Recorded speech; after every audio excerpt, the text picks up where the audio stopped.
अहम खबर शामिल करेंगे। आपको बताएं कि अमरीकी जरीदे FPIF का मक्का दिफाई माहदे पर अहम मजमून शाया।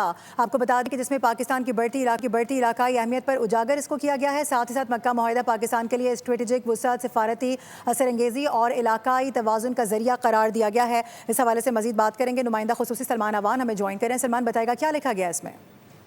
बिल्कुल, ना सिर्फ अमेरिकन मीडिया बल्कि अगर मैं कहूँ कि इस वक्त पूरी दुनिया का मीडिया जो है, खासतौर पर जो डिफेंस से रिलेटेड लोग बात करते हैं, वो मक्का जॉइंट डिफेंस एग्रीमेंट के हवाले से बात कर रहे हैं, अपने अपने एनालिसिस पेश कर रहे हैं। और इस बात में कोई शक नहीं कि मक्का जॉइंट डिफेंस एग्रीमेंट जो है उसने पूरे खित्ते, खासतौर पर मिडिल ईस्ट के अंदर जो सिक्योरिटी सिचुएशन है, सिक्योरिटी इक्वेशन है, उसको यकसर बदल कर रख दिया। और खासतौर पर जो नेटो तक का एक पर हमला सब पर हमला वाला मामला है, उसको बहुत ज्यादा हाईलाइट किया जा रहा है। और अमेरिकन जरीदे की जानिब से सदर ट्रंप की जो हिमायत है, ये सदर ट्रंप ने अपना वजन भी इस माहदे की हिमायत में डाला है, उसको बहुत ज्यादा इंपॉर्टेंस का हामिल करार दिया जा रहा है कि अब अमेरिका और उसके इत्तेहादी जो हैं खित्ते में नई सिक्योरिटी रियलिटीज की बात कर रहे हैं। और इस बात के ऊपर अब सब में इत्तेफाक पाया जाता है कि अमेरिका का जो पुराना रोल रहा है इस खित्ते के अंदर, वो खत्म हो रहा है। और उसके साथ साथ जो पाकिस्तान की इज्जत है, वक़ार है, पाकिस्तान का डिप्लोमेसी है, पाकिस्तान का सिफारती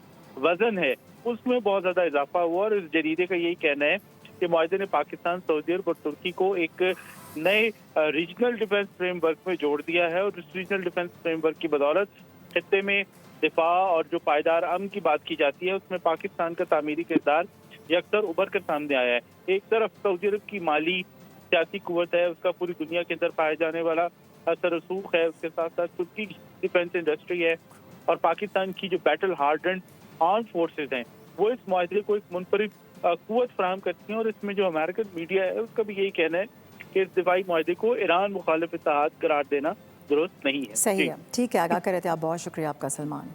इसी पर बात करेंगे। ब्रिगेडियर रिटायर्ड मसूद अहमद खाना में ज्वाइन कर चुके हैं। मसूद साहब, बहुत शुक्रिया वक्त निकालने के लिए। जब ये माहदा हुआ था, दिफाई माहदा, तो उस वक्त हमने देखा कि बड़े सारे ममालिक की जानिब से इसकी न सिर्फ तस्दीक की गई, इसको वेलकम किया गया। फिर हमने ये देखा कि सदर ट्रंप की जानिब से जिस तरह से बयान सामने आया। अब ये मुख्तलिफ मैगजीन है और अमरीकी मारूफ जरीदा भी इस हवाले से लिख रहा है, तो इसको किस तरह से देख रहे हैं? पाकिस्तान आपको कहाँ पर खड़ा हुआ नजर आ रहा है? और देखें, जब आपकी क्रेडिबिलिटी बनती है, जब आप अपना आप को दुनिया में मनवाते हैं, फिर आपकी एक्सेप्टेबिलिटी होती है, आपकी रेलेवेंस होती है, तो इसी तरह लोग फिर आपको अप्रिशिएट करते हैं, पसीराई होती है। तो स्पेशली ये जो आर्टिकल छपा है, फॉरेन पॉलिसी इन फोकस से अमेरिकन थिंक टैंक है, जो इंटरनेशनल रिलेशंस को भी देखता है और अमेरिकन फॉरेन पॉलिसी को भी देखता है। और उनका मानना है पाकिस्तान की एक स्ट्रेटेजिक डिप्लोमेटिक विक्ट्री है, और पाकिस्तान इस अलायंस के थ्रू बैलेंस ऑफ पावर जो वेस्ट एशिया में, उसको इंश्योर किया जा रहा है। और फिर पाकिस्तान को उन्होंने कहा एज ए पावर के तौर पर, मिडिल पावर के तौर पर पाकिस्तान अपने आप को मनवा चुका है। और ट्रंप की इंडोर्समेंट कहा इस अलायंस से पाकिस्तान जो किरदार इसमें रहा है, और उसको उन्होंने कहा इंडोर्समेंट इस अप्रिसिएशन की पाकिस्तान की क्रेडिबिलिटी की बात की है। फिर उन्होंने कहा इस अलायंस से पीस और स्टेबिलिटी होगी वेस्ट एशिया में, it will prevent conflicts West Asia के अंदर, डेटरेंस के तौर पे होगा। और फिर उन्होंने कहा कि इनकी यूनिक एक आप समझ ले कलेक्शन है, 3 ममालिक इनके डिफरेंट अपनी कैपेबिलिटीज हैं। और उन्होंने कहा इससे ये है कि खित्ते में कोऑपरेशन भी होगी और फिर डेवलपमेंट भी होगी। और ओवरऑल जो उनका बॉटम लाइन है, पाकिस्तान की स्ट्रेटेजिक रेलेवेंस है, जो पाकिस्तान की वैल्यू है, क्रेडिबिलिटी है, रिलायबिलिटी है, और वो पाकिस्तान की उन्होंने कहा ऊंची हो चुकी है, बढ़ चुकी है। जी, ठीक है। आप हमारे साथ थे, इस अहम मौजू पर गुफ्तगू कर रहे थे। बहुत शुक्रिया आपका मसूद साहब। एक और ख़बर यह है कि अमरीकी जरीदे ने RSS के ग़ुलाम BJP के हुक्मरानों का सिया चेहरा भी आश्कार कर दिया है। आलमी जरीदे ने हिंदुत्व एजेंडे पर कार्बन भारतीय वज़ीर आला योगी आदित्यनाथ के मुसलमानों पर बदतरीन मज़ालिम के इंकशाफात भी कर दिए हैं। आपको बता दें कि फाइनेंशियल टाइम्स के मुताबिक ये बताया जा रहा है कि मकबूदी के नक्शे कदम पर यह चलने वाला योगी इंतहा पसंद हिंदुत्व नज़रिया है, जिसकी हिमायत में एक कदम और आगे बढ़ता हुआ नजर आ रहा है। इसके अलावा पाकिस्तान की जानिब से भी इन्हीं दोनों के लिए यही कहा गया था कि ये एक ही DNA है, 2 अलग अलग लोग, अलग अलग ममालिक हैं, अलग अलग प्रॉक्सीज़ हैं। उस पर बड़ी आग लगी थी भारत के अंदर। अब अमरीकी जो जरीदा है वो भी RSS के ग़ुलाम BJP के हुक्मरानों का सिया चेहरा बेनकाब कर रहा है। ایک اور خبر یہ ہے کہ امریکی جریدے نے RSS کے غلام بی جے پی کے حکمرانوں کا سیاہ چہرہ بھی آشکار کر دیا ہے۔ عالمی جریدے نے ہندوتوا ایجنڈے پر کاربن بھارتی وزیر اعلیٰ یوگی آدتیہ ناتھ کے مسلمانوں پر بدترین مظالم کے انکشافات بھی کر دیے ہیں۔ آپ کو بتا دیں کہ فائنینشیل ٹائمز کے مطابق یہ بتایا جا رہا ہے کہ مقبوضی کے نقش قدم پر یہ چلنے والا یوگی انتہا پسند ہندوتوا نظریہ ہے، جس کی حمایت میں ایک قدم اور آگے بڑھتا ہوا نظر آ رہا ہے۔ اس کے علاوہ پاکستان کی جانب سے بھی انہی دونوں کے لیے یہی کہا گیا تھا کہ یہ ایک ہی DNA ہے، دو الگ الگ لوگ، الگ الگ ممالک ہیں، الگ الگ پراکسیز ہیں۔ اس پر بڑی آگ لگی تھی بھارت کے اندر۔ اب امریکی جو جریدہ ہے وہ بھی RSS کے غلام BJP کے حکمرانوں کا سیاہ چہرہ بے نقاب کر رہا ہے۔ آپ کو بتائیں کہ پاکستان نے ڈیجیٹل معیشت کے فروغ اور ورچوئل اثاثہ جات کے تحفظ کے لیے شفاف ریگولیٹری نظام متعارف کرا دیا ہے۔ پاکستان نے 6 ماہ سے بھی کم عرصے میں ورچوئل اثاثہ جات کی لائسنسنگ نظام کی تشکیل بھی مکمل کر لی ہے۔ پاکستان ورچوئل اثاثہ جات ریگولیٹری اتھارٹی نے لائسنسنگ ریگولیشنز جاری کر کے پورٹل کو بھی فعال کر دیا ہے۔ پاکستان نے ڈیجیٹل معیشت کے فروغ اور ورچوئل اثاثہ جات کے تحفظ کے لیے شفاف ریگولیٹری نظام متعارف کرا دیا ہے۔ پاکستان نے 6 ماہ سے بھی کم عرصے میں ورچوئل اثاثہ جات کی لائسنسنگ کا جو نظام ہے اس کو مکمل کر لیا ہے، وہ تشکیل دے دیا گیا ہے۔ آپ کو بتائیں کہ پاکستان نے ڈیجیٹل معیشت کے فروغ اور ورچوئل اثاثہ جات کے تحفظ کے لیے شفاف ریگولیٹری نظام متعارف کرا دیا ہے۔ پاکستان نے 6 ماہ سے بھی کم عرصے میں ورچوئل اثاثہ جات کی لائسنسنگ نظام کی تشکیل بھی مکمل کر لی ہے۔ پاکستان ورچوئل اثاثہ جات ریگولیٹری اتھارٹی نے لائسنسنگ ریگولیشنز جاری کر کے پورٹل کو بھی فعال کر دیا ہے۔ پاکستان نے ڈیجیٹل معیشت کے فروغ اور ورچوئل اثاثہ جات کے تحفظ کے لیے شفاف ریگولیٹری نظام متعارف کرا دیا ہے۔ پاکستان نے 6 ماہ سے بھی کم عرصے میں ورچوئل اثاثہ جات کی لائسنسنگ کا جو نظام ہے اس کو مکمل کر لیا ہے، وہ تشکیل دے دیا گیا ہے۔ خبر ہے کراچی سے، آپ کو بتائیں کہ وزیر اعلیٰ سندھ سید مراد علی شاہ نے حسن سلیمان میموریل اسپتال کا دورہ کیا ہے۔ جاوید سلیمان چیئرمین اور اس کے علاوہ یہ بتایا جا رہا ہے کہ کچھ پروفیسرز ہیں اور دیگر نے ان کا استقبال کیا ہے۔ آپ کو بتا دیں کہ تعاون پر شکریہ بھی ادا کیا گیا۔ حسن سلیمان میموریل اسپتال میں مریضوں کو مفت علاج کی سہولت فراہم کی جائے گی، یہ بھی واضح کر دیا گیا ہے۔ وزیر اعلیٰ سندھ سید مراد علی شاہ کی جانب سے حسن سلیمان میموریل اسپتال کا دورہ کیا گیا ہے۔ جاوید سلیمان ہیں، اس کے علاوہ چیئرمین HEC ہیں سندھ پروفیسر طارق رفیع اور دیگر کی جانب سے بھی ان کا استقبال کیا گیا۔ مریم حسن سے مزید بات کریں گے۔ مریم بتائے گا اس سے متعلق کیا ڈیٹیلز ہیں؟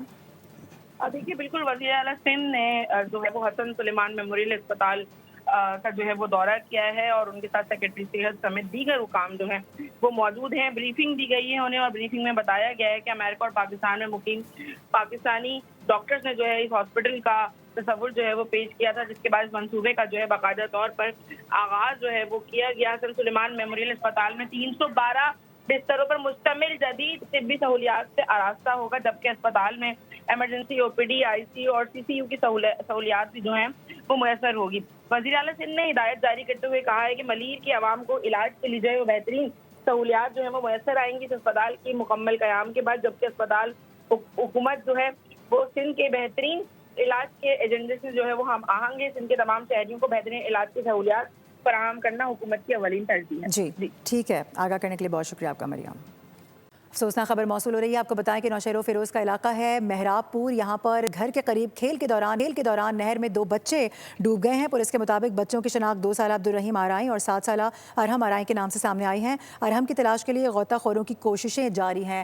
آپ کو اپڈیٹ کر رہے ہیں اس حوالے سے۔ نوشہر و فیروز علاقہ مہراب پور بتایا جا رہا ہے، یہاں پر گھر کے قریب کھیل کے دوران ایک نہر میں 2 بچے ڈوب گئے ہیں۔ پولیس کے مطابق بچوں کی شناخت 2 سالہ عبدالرحیم آرائیں اور 7 سالہ ارحم کے نام سے سامنے آئی ہیں۔ ارحم کی تلاش کے لیے غوطہ خوروں کی کوششیں بھی جاری ہیں۔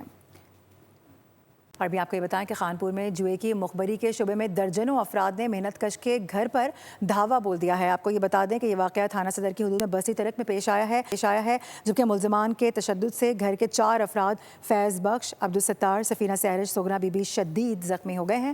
اپڈیٹ کریں آپ کو اس حوالے سے خانپور سے، جہاں پر جوئے کی مخبری کے شعبے میں درجنوں افراد نے محنت کش کے گھر پر دھاوا بولا ہے اور یہ واقعہ تھانہ صدر کی حدود میں بستی پیش آیا ہے۔ بات کریں گے رانا نعیم ہمیں جوائن کر رہے ہیں۔ رانا بتائے گا اس حوالے سے کیا ڈیٹیل سامنے آ سکیں ابھی تک؟ جی بالکل، یہ افسوسناک واقعہ تھانہ صدر کی حدود بستی ترک موزہ گھانگلا میں پیش آیا ہے، جہاں جوئے میں مخبری کے شعبہ پر ملزمان ہیں عمیر ہے، کاشف حسین ہے، ہاشم ہے، عاصم ہے، وقاص ہے، عیسیٰ ترک ہے، ممتاز ہے اور فلک کھیر ہے، جو کہ اسلحہ اور کلاڑیوں سے لیس تھے۔ انہوں نے اسلامیہ یونیورسٹی کی طالبہ ہے، مقامی سرائکی شہر ہیں سفینہ سہرش، ان کے اہل خانہ کو اور سفینہ سہرش کو بھی تشدد کا نشانہ بنایا ہے۔ سفینہ سہرش کے دونوں بازو توڑ دیے ہیں اور ان کے سر بھی پھاڑ دیا ہے۔ DPO रहीम खान और RPO गाजी सलाउद्दीन ने वाक़े का नोटिस लेते हुए लिया है और मुल्ज़मान के खिलाफ थाना सदर पुलिस ने मुकदमा दर्ज कर लिया है।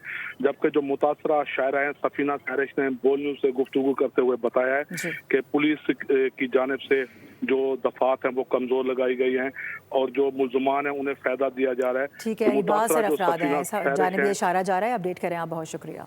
अच्छी खबर आ रही है, आपको बताएं कि कराची पोर्ट पर ड्रेजिंग ऑपरेशंस का आगाज़ कर दिया गया है।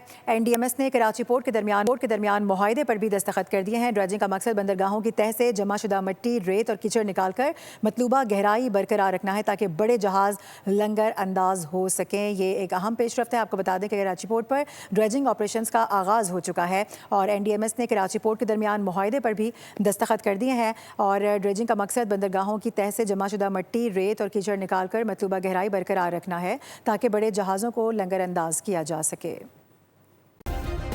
सब्सक्राइब करें और बेल दबाएं ताकि कोई खबर रह न जाए।